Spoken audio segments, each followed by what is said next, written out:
ராமராமா சனிக்கிழமை 6ஆம் தேதி பராபவ வருஷம் வைகாசி மாதம் 23ஆம் தேதி ஷஷ்டி திதி நட்சத்திரம் அவிட்ட நட்சத்திரம் மாகேந்திர யோக கரஜகரணம் ராகுகாலः கார்த்தால 9 மணியிலிருந்து 10:30 மணி வரை யமகண்டः மதியம் 1:30 மணியிலிருந்து 3 மணி வரை.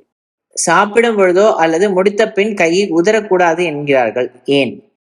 அதாவது கையை உதறது இப்படி எப்படி உதறினா கையில் ஒட்டின்னு இருக்கக்கூடியதான வஸ்துக்கள் பல இடத்துல செதறும்.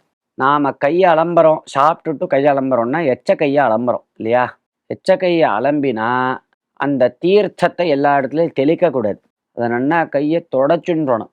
அப்படி துடைக்காம ஜலத்தை அப்படி எச்ச அலம்பின ஜலத்தை எல்லா இடத்துலையும் எச்ச அலம்பிட்டு இருக்கக்கூடிய கை தீர்த்தத்தை தெளிக்கக்கூடாது.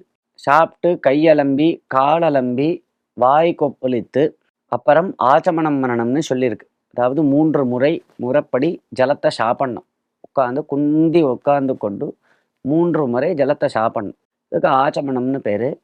இது பண்ணுற வரைக்கும் கொஞ்சம் சுத்தியாக இருக்கணும். மற்றவர்களை தொடரதோ அனாவசியமான பேச்சு பேசுகிறதோ வேற எதையோ பார்க்கறதோ இதெல்லாம் பண்ணக்கூடாது அப்படின்லாம் சாஸ்திரம் சொல்கிறது. கை உதறினா அந்த தீர்த்தம் எல்லா இடத்துலையும் போய் தெளிக்கும். உடனே அந்த இடத்தெல்லாம் மறுபடியும் அலம்பி விடணும். இப்படியெல்லாம் ஒரு நிர்பந்தங்கள் வருங்கிறதுனால கையெல்லாம் உதறக்கூடாதுன்னு பெரியவாள்லாம் சொல்கிறா. ராமரா.